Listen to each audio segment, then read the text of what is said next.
ప్రియ దేవుని బిడ్డారా, ప్రభువైన యేసుక్రీస్తు నామములో మీకు అందరికీ శుభ వందనాలు తెలియజేస్తున్నాను. దేవుని యొక్క మహాకృపను బట్టి మీ అందరితో ఈ రీతిగా మాట్లాడగలుగుటకు, దేవుని యొక్క భావజాలాన్ని పంచుకొనగలుగుటకు దేవుడిచ్చిన మహద్భాగ్యాన్ని బట్టి తండ్రి అయిన దేవునికి, ప్రభువైన యేసుక్రీస్తు నామములో కృతజ్ఞత స్తుతి స్తోత్రములు నేను చెల్లించుకొనుచున్నాను. ఈరోజు మనం ఒక సర్వశ్రేష్టమైనటువంటి పాఠాన్ని దైవ గ్రంథం వెలుగులో నేర్చుకుందాం. పాఠం పేరు బైబిల్ చెప్పిన పొదుపు. బైబిల్ చెప్పిన పొదుపు అనేటటువంటి పాఠాన్ని నేర్చుకుందాం. మనిషికి దేవుడు విచక్షణ అన్నది ఇవ్వటం జరిగింది. దేవుడిచ్చినటువంటి విచక్షణతో మనిషి మంచి చేయవచ్చు, చెడు చేయవచ్చు. మంచి అలవాట్లు కలిగి ఉండొచ్చు, చెడు అలవాట్లు కలిగి ఉండొచ్చు. ఇలా మనిషి తన విచక్షణతో మంచి భవిష్యత్తు కోసం కలిగి ఉన్న కొన్ని మంచి అలవాట్లలో ఒక మంచి అలవాటే పొదుపు చేసుకోవటం. పొదుపు యొక్క విలువ ఉన్నప్పుడు అర్థం కాదు చాలామందికి. ఉన్నప్పుడు దుబారాగా దేన్నైనా వాడేసి, తీరా అది లేనప్పుడు, మనకు దూరమైనప్పుడు దాని విలువ అర్థమైపోయి బాధపడుతున్న వాళ్ళు చాలామందిని మనం చూస్తూ ఉంటాం. పొదుపు యొక్క విలువ ప్రభుత్వాలు కూడా అర్థం చేసుకున్నాయి, దాని యొక్క విశిష్టతను గుర్తించాయి. కనుకనే ప్రభుత్వ పథకాలు కూడా చిన్న మొత్తాల పొదుపు అనేటటువంటి పథకాలను ఏర్పాటు చేసి, నేటి పొదుపు రేపటికి మదుపు అని, చిన్న పొదుపు పెద్ద గెలుపు అని,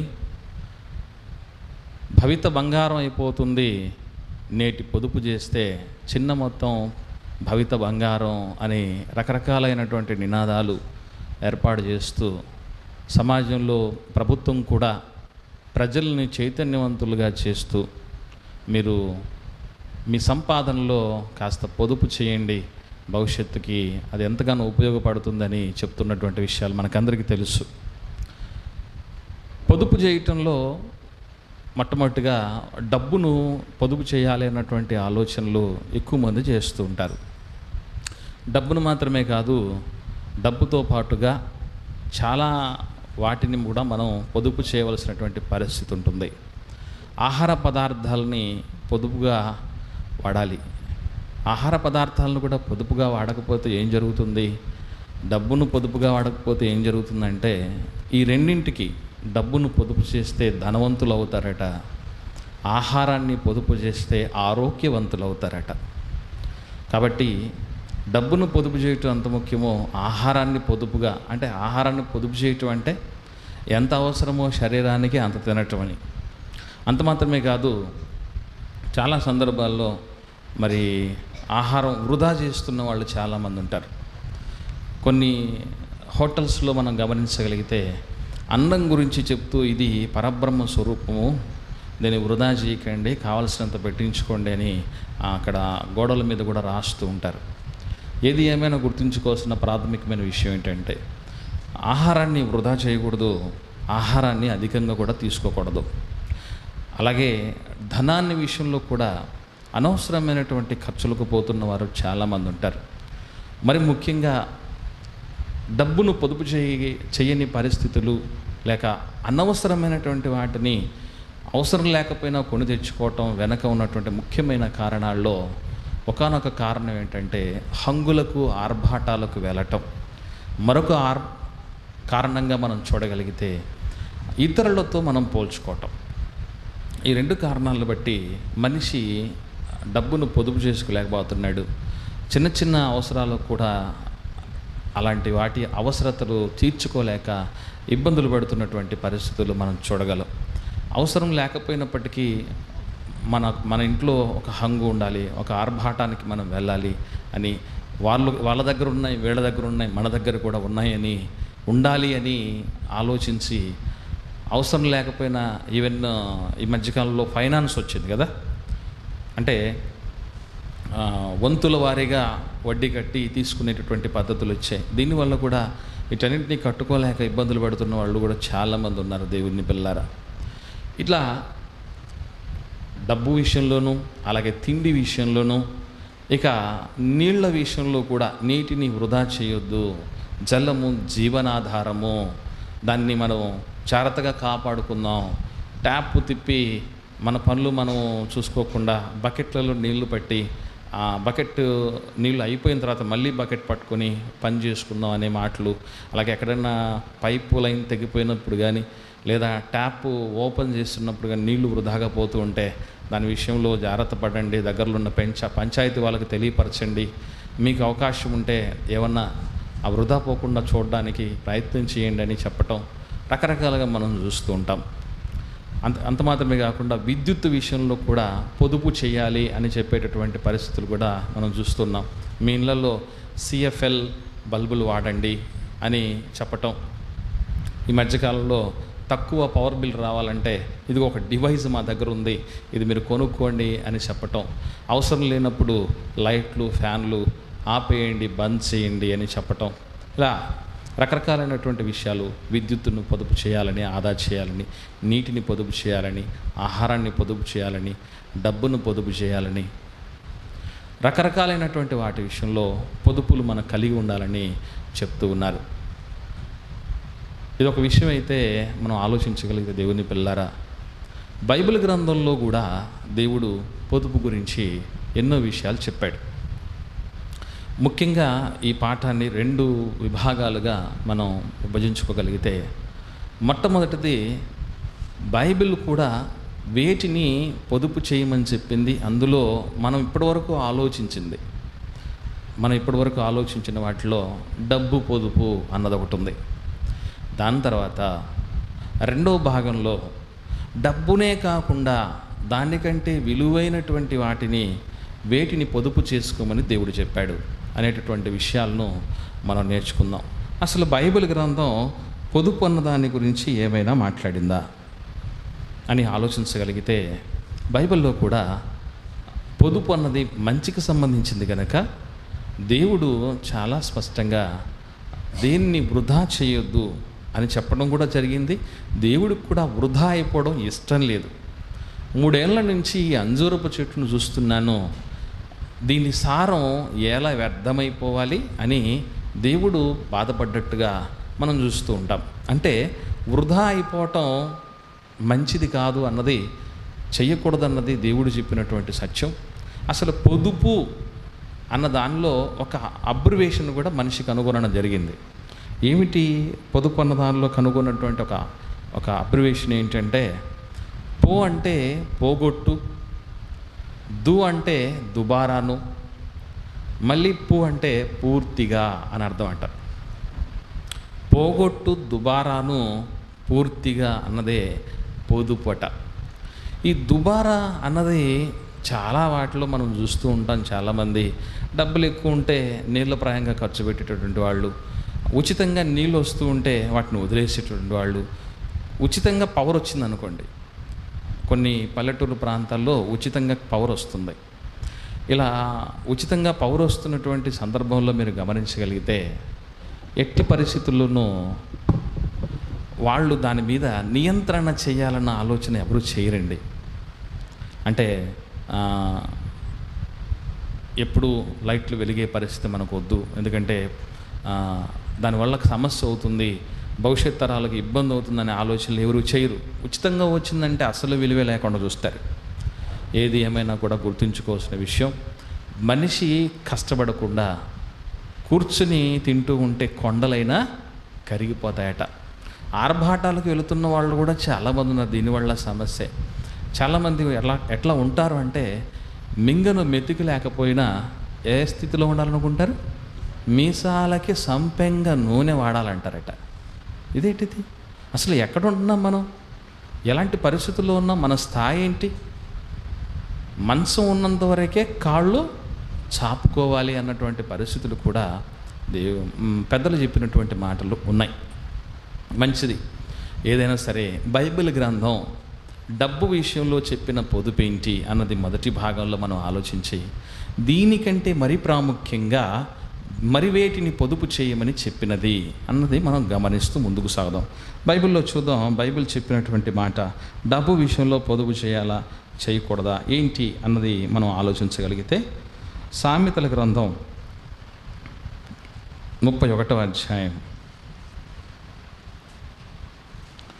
సామెతల గ్రంథం 31వ అధ్యాయము 10వ వచనం చూద్దాం. 10వ వచనం, గుణవతి అయిన భార్య దొరుకుట అరుదు, అటిది ముత్యముల కంటే అమూల్యమైనది. వాస్తవంగా ఈ కంటెంట్కి ఎవరికి సంబంధించిన విషయం అని తెలియపరచడానికి సంబంధించినటువంటి వాక్య భాగం ఇది. అంటే ఒక గుణవతి అయిన భార్య గురించి చెప్తున్న మాట. ఇవి ఏం చేస్తుంది అంటే 16వ వచనంలో అంటాడు, 16వ వచనంలో, ఆమె పొలమును చూచి దానిని తీసుకున్ను. ఎట్లా తీసుకుంటుంది ఆమె? పొలాన్ని చూసే ఇల్లాలు ఎంతమంది ఉంటారండి ప్రపంచంలో? పొలాలు చూస్తున్న ఇల్లాలు చాలామంది ఉంటారు. మనకు ఇన్ని ఎకరాల పొలం ఉంటే బాగుంటుంది అనేవాళ్ళు ఉంటారు, అనుకునే వాళ్ళు ఉంటారు. ఇన్ని సెంట్ల స్థలం మనకు ఉంటే బాగుంటుంది, ఇక్కడ ఇల్లు కట్టుకోవచ్చు అని ఆలోచన చేసేవాళ్ళు ఉంటారు. కానీ ఈమె కూడా పొలం చూసిందట, దాన్ని కొనిందంట. ఎలా కొనగలిగింది? ఏం చేసి కొనగలిగింది అంటే, తాను కూడబెట్టిన ద్రవ్యము పెట్టి ద్రాక్ష తోట ఒకటి నాటించును. మరి ముఖ్యంగా గమనించండి, సహోదరి మనులలో, స్త్రీలలో గుణవంతులైనటువంటి వారిని ఎవరిని అనాలి అంటే, కూడబెట్టాలి డబ్బును, అంటే దాచిపెట్టాలి, పొదుపు చేయాలి. పొదుపు చేసే మహిళలు ఈ మధ్యకాలంలో చాలా తక్కువైపోయారు. ఎలాంటి వాళ్ళు అయిపోయారు అంటే, అనవసరమైన దుబారా ఖర్చులు చేసే మహిళలే ఎక్కువైపోయారు. హంగులు ఆర్భాటాలకు వెళ్ళేటటువంటి వాళ్ళే ఎక్కువైపోయారు. ఇతరులతో పోల్చుకునే వాళ్ళే ఎక్కువైపోయారండి. అందుకే మీరు చూడండి, పొరపాటున ఒక ఆడంబరాలతో జరుగుతున్న వివాహానికి భార్యను తీసుకెళ్ళాడు అనుకోండి భర్త, అక్కడ ఇరుగు పొరుగు వాళ్ళ దగ్గర ఉన్నటువంటి ఆ బంగారం కాస్త ఈమె కంటే ఎక్కువ కనపడింది అనుకోండి, ఇంటికి సైలెంట్గా వస్తుంది. వచ్చిన తర్వాత పరిస్థితి, ఆ రోజు నాబోతు ద్రాక్ష తోటలు ఇవ్వలేదని అహాబ్ రాజు వచ్చి మంచం ఎక్కి నీళ్ళు అన్నపానాలు లేకుండా అలిగి కూర్చున్నాడు చిన్నపిల్లోళ్ళలాగా. అలాగా ఇంట్లో ఉండే ఇల్లాలు మారిపోతుంది. ఏంటి పరిస్థితి అంటే, వాస్తవంగా వాళ్ళలో లోపించిన ఒక లక్షణం ఉంది. అదేంటంటే, వాళ్ళలో గుణం లేదు. గుణవంతులైన వారు ఏం చేస్తారంటే, కూడబెడతారు. దుబారా చేయటం కంటే ముఖ్యంగా ఉన్నదానిలో కాస్త అప్పుడింత దాచిపెట్టి మరీ పొదుపు చేసి మరీ, ఎంతవరకు ఆమె పొదుపు చేయగలిగిందంటే, ఈమె చిన్న పొదుపు కాదు ఇది. ఈ తల్లి చేసిన పొదుపు చిన్న మొత్తాల పొదుపు కాదు ఇది. ఎంత మొత్తం ఇది? పొలం, ద్రాక్ష తోటే కోనేంత పొదుపు అండి. ఏమంటే తోట ఊరికే వస్తుందా? ఎంతకు వస్తుంది? 1000 రూపాయలకు వస్తుందా? లక్షలు పెడితే వచ్చేదండి తోట అంటే. అందులో ఎలాంటి తోట అది? భూములు 2 రకాలండి, సాగు భూమి, మెట్ట భూమి అని. ఇది ఏ భూమి? సాగు భూమి. సాగు భూమిలో ఏం సాగు అవుతుందో తెలుసా? ద్రాక్ష సాగు అవుతుంది. ద్రాక్ష తోట కొనాలి అంటే సాధారణమైన విషయం కాదు అది. ఎంతో విలువైనటువంటి భూమి అది. అటువంటి దానిని ఆమె కొనగలిగిందట.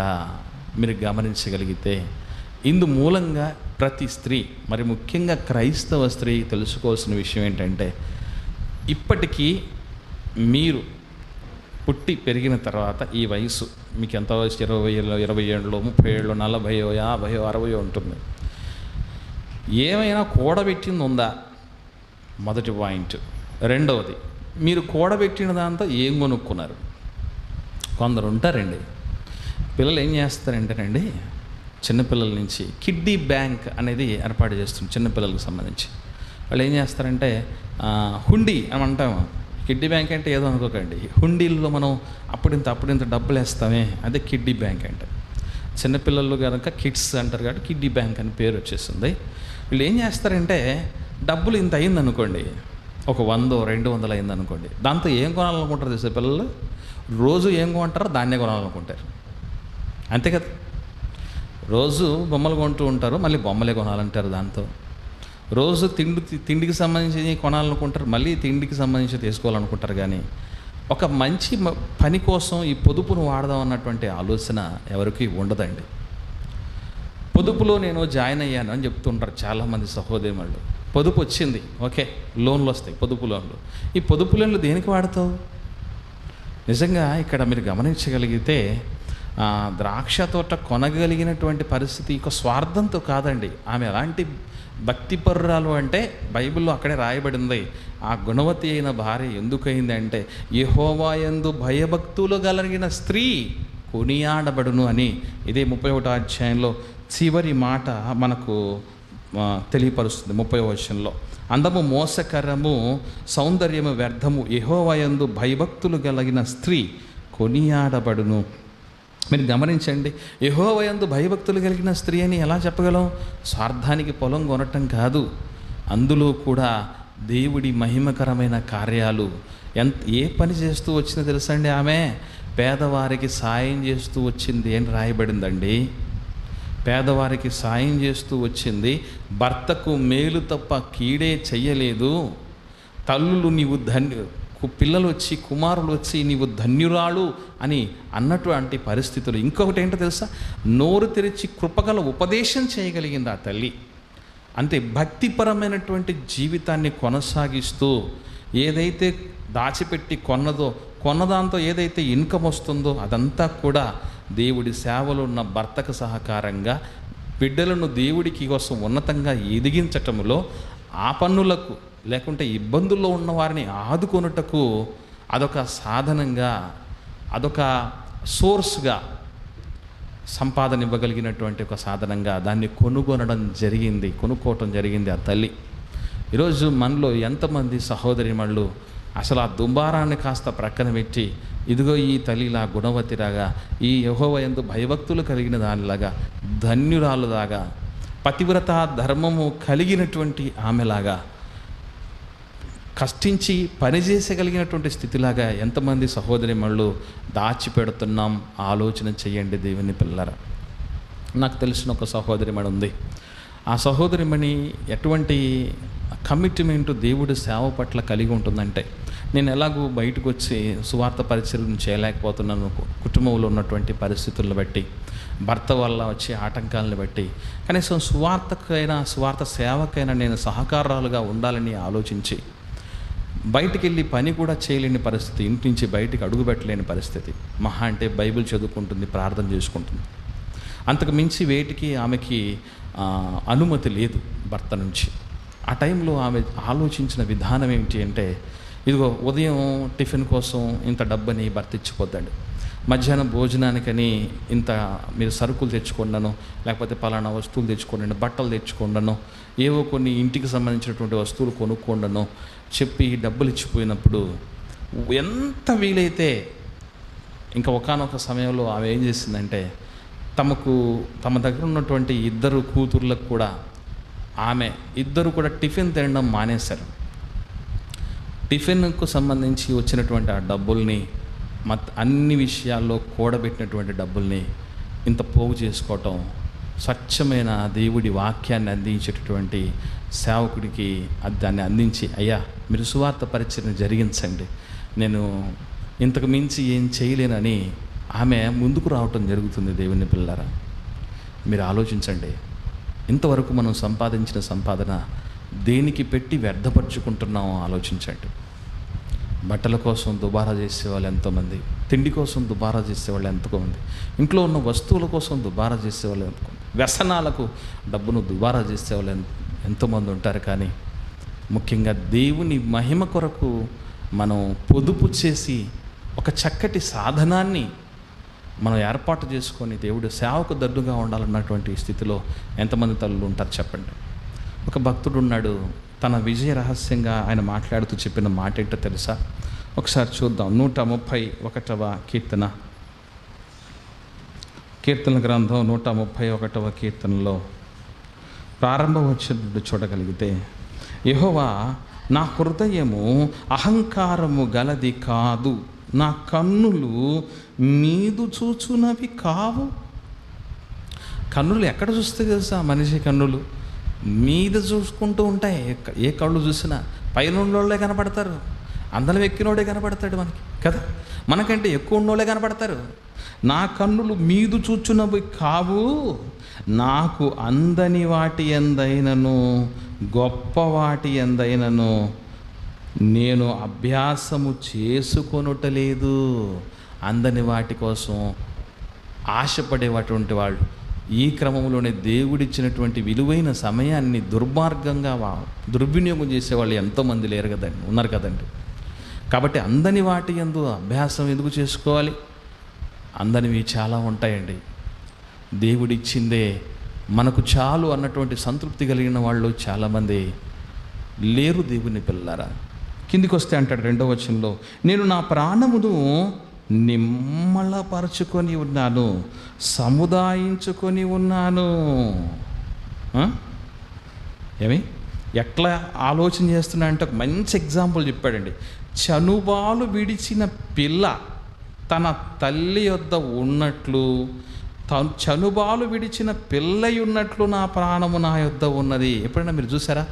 అమ్మ పాలు తాగిన తర్వాత బిడ్డ ఏమైపోతుంది చెప్పండి? బిడ్డను చూసారు లేదా? మీరు గమనించారు లేదా? అమ్మ పాలు ఫుల్గా తాగిన బిడ్డ ఎలాగుంటుంది అంటే ఇంకా ఏమీ ఆలోచనలు ఉండవండి, నిమ్మలంగా నిద్రపోతుంది. చనుబాలు విడిచిన పిల్లలా ఉంటున్నాను దేవా అంటున్నాడు. ఈరోజు మనకు ఆ పరిస్థితి ఉందా?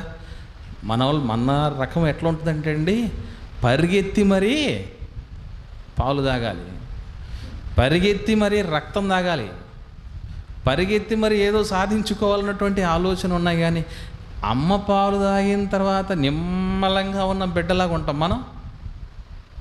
ఎప్పుడు చూసినా ఈరోజు ఇశ్రాయేలు ప్రజల్లాగా మన పరిస్థితి ఎలా ఉంటాయంటే, ప్రభువా మాకు నీళ్లు లేవు, లేదు, తిప్పలు లేవు, బట్టలు లేవు, మాకు సౌకర్యాలు లేవు, మమ్మల్ని ఎవరు పట్టించుకోవట్లేదు. ఇదే పరిస్థితి కదండి మనకి. గమనించండి, పాలు తాగిన బిడ్డ అమ్మ దగ్గర ఉన్నట్టు మనం ఉంటున్నామా చెప్పండి? డబ్బును పొదుపు చేయాలి. ఎందుకో తెలుసా? దేవుడి సేవకు అది ఎంతో బాగా ఉపయోగపడుతుంది. దేవుని పిల్లరా, ఈరోజు యూట్యూబ్ ఛానల్లో పరిచర్యలు చేస్తున్నాం. ఇది డబ్బులతో ముడిపడి ఉన్నటువంటిది. దేవుడి సేవ జరిగిస్తున్నాం. ప్రతి నెల 2వ శనివారం ఈ ప్రాంత ప్రజలకు, మా కడప ప్రాంత ప్రజలకు సాక్షార్థంగా ఉదయం నుంచి సాయంత్రం వరకు బైబిల్ ధ్యాన తరగతులు ఏర్పాటు చేస్తున్నాం. ఏప్రిల్ మాసం, ఈ మాసం నుండి. ఇవన్నీ ఎందుకు అనుకుంటున్నారు అని అంటే, అది ఖర్చుతో కూడుకున్నదైనా కూడా జరిగించాలి. కారణం ఏంటంటే, బైబిల్లో అన్యాయపు సిరితో మీకు స్నేహితులను సంపాదించుకొనండి అని రాయబడింది. కాబట్టి ఇది కూడా అనవసరమైన వాటికి ఖర్చు చేసి చాలామందిని చూస్తూ ఉంటాం. సేవ పరిచర్య దగ్గరికి వచ్చేసరికి చేతుల్లో డబ్బులు లేని పరిస్థితులు ఎందుకుంటాయి? అనవసరమైన వాటికి ఖర్చు పెట్టేసిన తర్వాత ఎక్కడొస్తాయి చెప్పండి? సేవ ఉంది, దీనికోసం నేను పొదుపు చేయాలన్నటువంటి ఆలోచన లేని వాళ్ళు చాలామంది ఉన్నారు. దేవుని పిల్లరా, లోక విషయంలో, లోకం అనుభవించే విషయంలో మాత్రం చనుబాలు విడిచినటువంటి బిడ్డలాగా ఉండాలి. దేవుడి సేవ జరిగించేటప్పుడు మాత్రం ఎప్పుడూ ఆశ కలిగి ఉండాలి. ఎల్లప్పుడూ ప్రభువు కార్యాభివృద్ధి నందు ఆసక్తులనై ఉండండి అన్నాడు కదా. ఆ స్థితిలో మనం ఉండాలి దేవుని పిల్లరా. కనుక దేవుడు కూడా ఏం చెప్తున్నాడంటే, దేవుడిచ్చినటువంటి శ్రమ, శక్తి, ఆయన ఇచ్చినటువంటి ఆరోగ్యంతో, మన అవయవాలతో సంపాదిస్తున్నది ప్రభువునందు పెడితే మన ప్రయాస ఎన్నటికీ వృధా కాదు. మనల్ని మర్చిపోవటానికి దేవుడు అన్యాయస్తుడు కాదు. తప్పకుండా ఫలం పొందుకుంటాం. మనం పొదుపు చేసింది దైవ మహిమార్థమైన కార్యక్రమాలకు సద్వినియోగం చేయాలి. అది దేవుడు చెబుతున్న పొదుపు. దుబారాన్ని పోగొట్టగలిగితే దేవుడి సేవకు మనం అందించగలుగుతాం. ఇది మొదటి భాగం దేవుని పిల్లారా.